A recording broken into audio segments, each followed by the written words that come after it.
Di tengah hiruk-pikuk Jakarta yang tak pernah tidur, Rina berdiri di balkon kantornya yang megah di lantai 20 gedung perkantoran Sudirman. Angin malam membawa bau asap knalpot dan aroma kopi dari warung pinggir jalan di bawah. Baru kemarin, di acara peluncuran produk terbaru perusahaan keluarga mereka, Rina menggenggam tangan Sinta di depan kamera. "Ini istri saya," katanya tegas, suaranya mantap meski jantungnya berdegup kencang. Sorak-sorai kaget dari karyawan, tatapan tajam dari ibunya yang duduk di barisan depan, dan bisik-bisik media sosial yang langsung meledak. Pagi ini, segalanya berubah. Rina membuka laptop, memeriksa saldo rekening perusahaan. 2 miliar rupiah yang seharusnya ada untuk pembayaran supplier bulan ini, hilang. Transfer keluar malam tadi, tepat setelah pengumuman itu. Tangan Rina gemetar. Dia menekan tombol panggil ke bank. "Ma Bu, kami sudah melaporkan ke polisi. Ada transaksi mencurigakan dari rekening internal." Rina menutup telepon. Kepalanya pusing. Sinta yang baru saja datang membawa kopi panas langsung meletakkan gelas itu dan memeluknya dari belakang. "Sayang, apa yang terjadi?" bisik Sinta lembut. Rina tak bisa menjawab. Dia hanya bisa memandang layar yang berkedip-kedip. Di ruang rapat sore itu keluarga berkumpul. Ibu Rina, Bu Atimah, duduk di ujung meja dengan wajah tegang. Kakak laki-lakinya, Andi, menggeleng-geleng. "Kamu gila, Rin. Umumkan hubungan seperti itu di depan publik. Kamu tahu Indonesia ini bagaimana? Sekarang lihat akibatnya." Adik perempuannya, Lila, yang selalu paling dekat dengannya sejak kecil, hanya diam sambil memainkan ponsel. Lila yang biasanya paling mendukung, hari ini matanya menghindari kontak. Polisi datang 2 jam kemudian. 2 petugas berpakaian sipil masuk ke kantor. "Kami sudah lacak transfernya. Mengarah ke rekening pribadi seseorang di dalam keluarga." Rina merasa dunia berputar. "Siapa?" tanyanya hampir berteriak. Petugas itu menatapnya prihatin. "Kami akan umumkan setelah penangkapan resmi." Malam itu, Rina tak bisa tidur. Sinta tidur di sebelahnya di apartemen mewah mereka di Kemang, napasnya pelan dan tenang. Rina memandang wajah Sinta yang damai. Cinta mereka sudah 3 tahun disembunyikan. Bertemu di acara bisnis, saling jatuh cinta diam-diam, sampai akhirnya Rina memutuskan cukup. "Aku tak mau lagi berpura-pura," katanya dulu. Tapi sekarang, setelah pengumuman itu, semuanya hancur. Apakah ini harga yang harus dibayar? Pagi berikutnya, berita meledak di media. Pemilik perusahaan kosmetik terkenal umumkan pernikahan sesama jenis, rekening perusahaan raib. Telepon Rina tak berhenti berdering. Klien membatalkan order. Investor mundur. Ibu Rina menelepon dengan suara gemetar. "Kamu hancurkan nama keluarga kita, Rina. Ayahmu pasti kecewa di alam sana." Rina duduk di lantai kamar mandi, air mata mengalir. Dia ingat kecil dulu, Lila selalu melindunginya dari ejekan teman sekolah yang bilang dia terlalu tomboy. Lila yang mengajarinya memakai makeup pertama kali. Lila yang ikut berbisnis dengannya sejak awal. Mengapa sekarang semuanya terasa salah? Siang itu, polisi kembali. Mereka membawa surat perintah penangkapan. Lila berdiri di depan pintu kantor, tangan diborgol. Wajahnya pucat tapi mata tak menunjukkan penyesalan. "Lila." Rina berlari mendekat, suaranya pecah. "Kenapa kamu?" Lila hanya menatapnya dingin. "Kamu yang mulai, Rin. Kamu yang bawa malu ke keluarga ini." Rina merasa dadanya diremas. Saudara kandung yang paling dekat, yang selalu dia percaya, yang dia anggap sebagai bagian dari dirinya sendiri. Ditangkap karena mencuri uang perusahaan. Semua karena pengumuman itu. Rina jatuh berlutut di lantai marmer kantor saat mobil polisi membawa Lila pergi. Sinta memeluknya erat, tapi Rina tak merasakan apa-apa lagi selain hampa. Malam itu, di kamar tahanan sementara, Lila duduk sendirian. Dia memandang dinding beton. "Makan aku, Rin," gumamnya pelan, tapi tak ada yang mendengar. Sementara itu, di apartemen, Rina menatap oto lama mereka berdua kecil. Air matanya jatuh ke kertas. Apakah cinta yang dia pilih layak membayar harga sebesar ini? Hari ketiga setelah penangkapan Lila, kantor perusahaan seperti kuburan. Karyawan berjalan dengan kepala tertunduk, tak berani bertanya. Rina duduk di ruang kerjanya, memandang tumpukan dokumen yang tak tersentuh. Sinta datang membawa makanan, tapi Rina hanya menggeleng. "Aku tak lapar." Bu Atimah datang ke kantor sore itu. Wajahnya yang biasanya anggun sekarang penuh kerut khawatir. "Rina, kamu harus tarik pernyataanmu. Bilang itu hanya lelucon." Media masih gencar. "Investor dari Singapura batal. Kita bisa kehilangan semuanya." Rina mengangkat kepala. "Ibu, ini bukan lelucon. Sinta adalah hidupku." Bu Atimah menghela napas panjang. "Kamu tahu ayahmu dulu bagaimana? Dia bangun perusahaan ini dari nol untuk warisan keluarga. Bukan untuk ini." Kata ini dicapkan dengan nada jijik yang membuat Rina sakit hati. Andi, kakak laki-laki Rina, menelepon dari Bandung. "Aku sudah bicara dengan pengacara. Lila bilang dia pinjam uang untuk keperluan darurat. Tapi 2 miliar. Rin, kamu harus pikirkan keluarga." Rina tertawa pahit.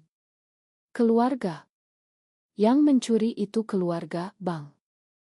Di penjara, Lila duduk di ruang interogasi. Pengacara keluarga berada di sebelahnya. "Saya lakukan ini karena dia," kata Lila tenang. "Rina membawa nama baik keluarga jatuh. Kalau dia terus dengan gaya hidup itu, perusahaan akan bangkrut karena boikot. Saya ambil uang itu untuk simpan di rekening aman, nanti dikembalikan setelah dia sadar." Polisi mencatat. "Tapi Anda transfer ke rekening pribadi dan belanja mewah." Lila diam. Rina memutuskan mengunjungi Lila. Di ruang kunjungan penjara, kaca tebal memisahkan mereka.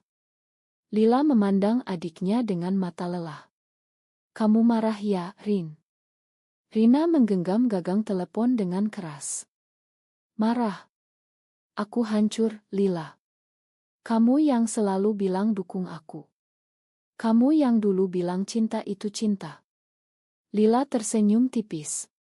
"Dulu aku bodoh.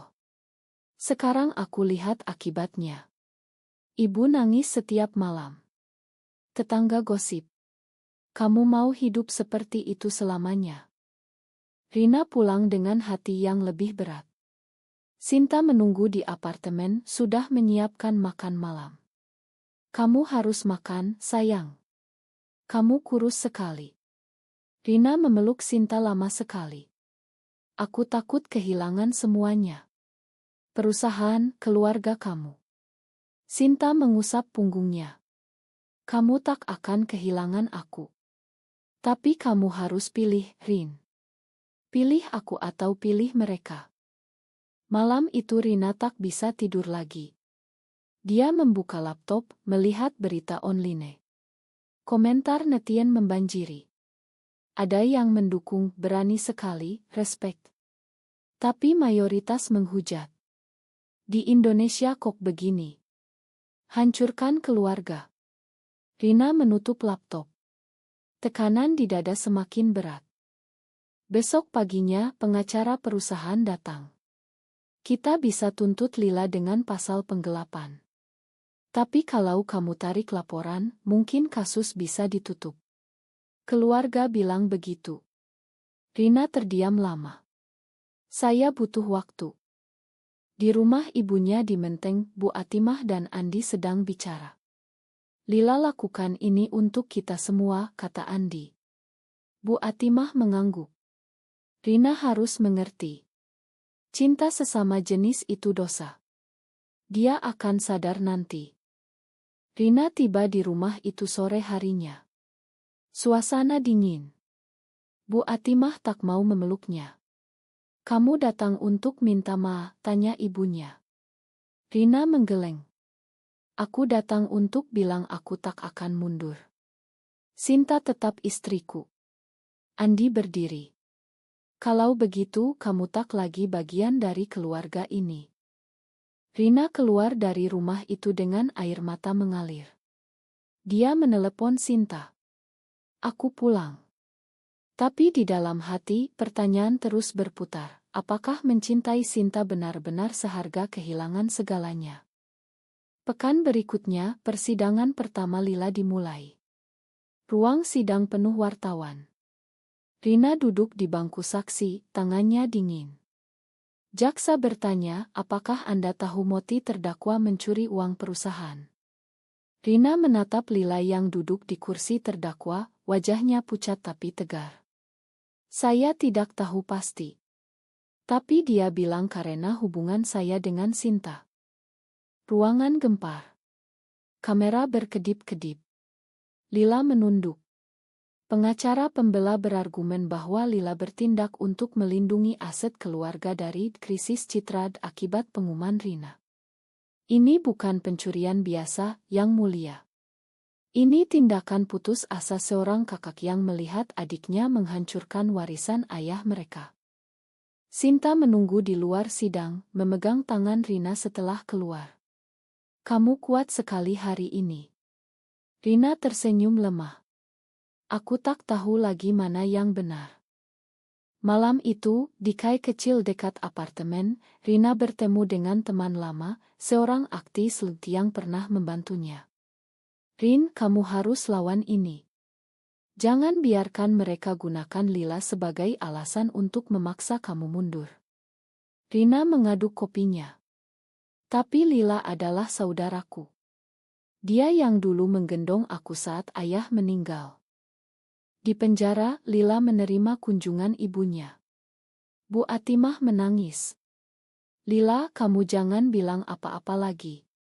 Biar pengacara yang urus. Lila memandang ibunya. Bu, aku lakukan ini karena aku sayang Rina. Kalau dia terus begini, dia akan menderita seumur hidup. Masyarakat kita belum siap. Bu Atimah mengangguk. Kamu benar, Nak. Rina mulai merasakan tekanan bisnis semakin berat. 2 klien besar batal kontrak. Bank menolak pinjaman baru. Karyawan mulai resign. Rina duduk di meja kerjanya sampai larut malam, mencoba menyusun rencana penyelamatan. Sinta datang membawa makanan lagi. Kamu harus istirahat. Rina memeluknya. Kalau aku kehilangan perusahaan ini, apa yang tersisa untuk kita? Keesokan harinya, Andi datang ke kantor. Rin, aku punya proposal. Tarik laporan terhadap Lila. Kita tutup kasus ini diam-diam, kamu umumkan bahwa hubunganmu dengan Sinta sudah selesai. Keluarga akan dukung kamu lagi. Rina menatap kakaknya tajam. Kamu minta aku bohong di depan publik. Bohong tentang cinta aku. Andi mengangkat bahu. Kadang kebohongan kecil menyelamatkan banyak orang. Rina menolak. Malam itu, dia menangis di pelukan Sinta. Aku tak mau kehilangan kamu, tapi aku juga tak mau kehilangan Lila selamanya. Sinta mengusap rambutnya. Keputusan ada di tanganmu. Tapi ingat, aku di sini apapun yang terjadi. Persidangan lanjut. Lila bersaksi. Saya mencintai adik saya. Tapi saya tak bisa diam melihat dia menghancurkan diri sendiri. Rina duduk di belakang, merasa setiap kata Lila seperti pisau. Bulan kedua setelah penangkapan, Rina merasa seperti berjalan di kabut tebal. Perusahaan masih bertahan, tapi rapuh. Investor baru dari luar negeri datang setelah melihat berita positif tentang keberanian Rina. Tapi di dalam negeri, boikot terus berlanjut. Rina menghadiri rapat dengan hati berat. Sinta mulai merasakan tekanan juga. Di tempat kerjanya sebagai desainer, rekan kerja mulai menjauh. Mereka bilang aku pengaruh buruk, kata Sinta suatu malam. Rina memeluknya erat. Makan aku bawa kamu ke situasi ini. Kunjungan ke penjara semakin sering. Lila sekarang tampak lebih kurus. Rin, kamu masih marah? Tanya Lila. Rina menggeleng. Aku sedih. Kenapa kamu tak bicara dulu padaku? Lila tersenyum pahit. Kamu tak akan dengar. Kamu terlalu cinta sama dia. Bu Atimah datang ke apartemen Rina suatu sore. Untuk pertama kalinya setelah lama, ibunya memeluknya. Ibu khawatir sama kamu. Lila bilang dia siap tanggung jawab. Tapi kalau kamu mau, kita bisa tarik semuanya. Rina menarik diri. Ibu, ini bukan hanya soal uang. Ini soal aku boleh hidup sebagai diriku sendiri atau tidak. Bu Atimah menangis. Kamu anakku. Aku tak mau kamu menderita. Andi menelepon lagi. Pengadilan akan vonis minggu depan. Lila bisa dipenjara bertahun-tahun. Kamu mau itu? Rina tak jawab. Malam itu, Rina dan Sinta bertengkar untuk pertama kali. Sinta bilang, kalau kamu terus begini, aku tak tahan. Aku merasa jadi penyebab kehancuran keluargamu. Rina membentak, kamu mau aku tinggalkan kamu. Itu yang kamu inginkan. Mereka diam lama. Akhirnya Sinta menangis. Aku hanya tak mau kamu menyesal. Rina pergi ke masjid dekat apartemen, duduk di belakang, memandang mihrab. Dia berdoa, meminta petunjuk. Tapi hatinya masih bingung. Persidangan vonis tiba.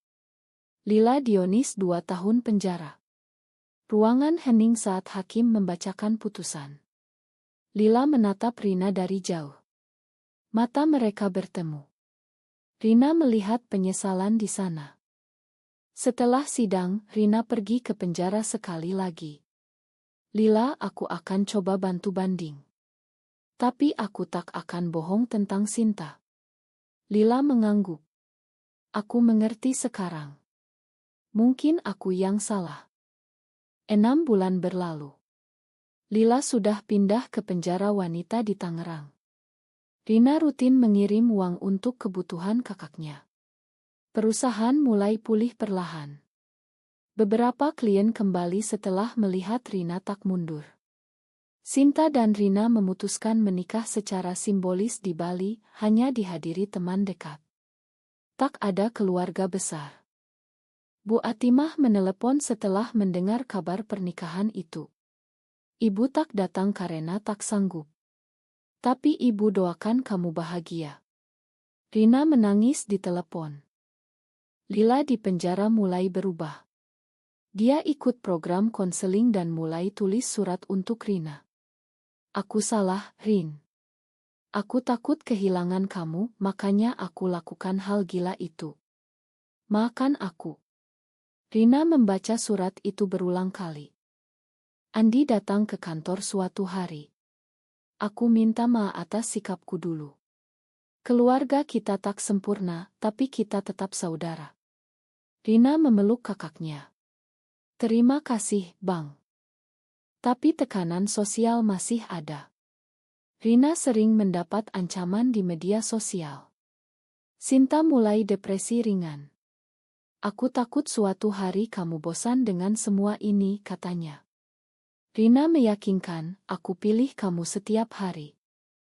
Rina mulai aktif di komunitas Jakarta secara diam-diam, dia bicara di acara kecil tentang tekanan keluarga dan masyarakat. Banyak yang terinspirasi. Tapi semakin banyak yang mengkritiknya sebagai penghancur keluarga. Lila akhirnya dapat pembebasan bersyarat setelah 8 bulan. Rina menjemputnya di gerbang penjara. Mereka berpelukan lama sekali. Aku pulang, Rin, kata Lila pelan. Rina mengangguk. Rumah selalu terbuka untukmu. Di rumah Bu Atimah, keluarga berkumpul lagi untuk pertama kali setelah lama. Suasana canggung tapi penuh harap. Bu Atimah memeluk Lila dan Rina bergantian. Kita mulai lagi dari awal, katanya. Tapi Rina tahu, luka masih ada. Malam itu, di apartemen, Sinta bertanya, kamu bahagia sekarang? Rina memandangnya lama. Aku bahagia karena kamu. Tapi aku juga belajar bahwa cinta kadang memerlukan pengorbanan besar. Setahun setelah kejadian itu, perusahaan Rina kembali stabil. Lila bekerja lagi di sana sebagai manajer keuangan dengan pengawasan ketat. Hubungan mereka perlahan membaik. Sinta dan Rina tinggal bersama, cinta mereka semakin kuat meski tetap mendapat tepan aneh di jalan. Rina duduk di balkon apartemen suatu malam, memandang lampu Jakarta yang berkelap-kelip. Sinta mendekat, memeluknya dari belakang. Kamu mikir apa? Rina tersenyum. Aku mikir tentang pilihan-pilihan yang kita buat. Apakah semua ini layak? Lila datang berkunjung. Mereka bertiga duduk di ruang tamu, minum teh. Lila bilang, aku dulu pikir aku melindungi keluarga. Tapi aku justru melukai kamu paling dalam. Makan aku sekali lagi. Rina memegang tangan kakaknya. Aku sudah makan. Tapi aku tak akan ubah siapa aku. Bu Atimah akhirnya datang ke apartemen mereka. Dia melihat Sinta dan Rina yang saling pandang penuh cinta. Ibu masih berusaha mengerti, katanya pelan. Mungkin Tuhan punya jalan sendiri. Rina tersenyum. Perjalanan masih panjang. Tekanan masyarakat, bisik-bisik keluarga jauh, dan keraguan dalam hati kadang masih muncul. Tapi dia belajar bahwa setiap keputusan ada harganya. Cinta Sinta membuatnya kuat. Pengkhianatan Lila membuatnya dewasa. Di akhir cerita ini, Rina berdiri di depan cermin, memandang dirinya yang lebih dewasa. Dia tahu, hidup tak pernah mudah bagi orang yang berani berbeda di negeri ini. Tapi dia tak menyesal. Pertanyaan untuk kalian semua, apakah keputusan Rina untuk tetap memilih cinta sesama jenis meski harus kehilangan kepercayaan keluarga dan hampir kehilangan perusahaan adalah benar, atau justru salah karena menyakiti orang-orang terdekatnya? Benar atau salah?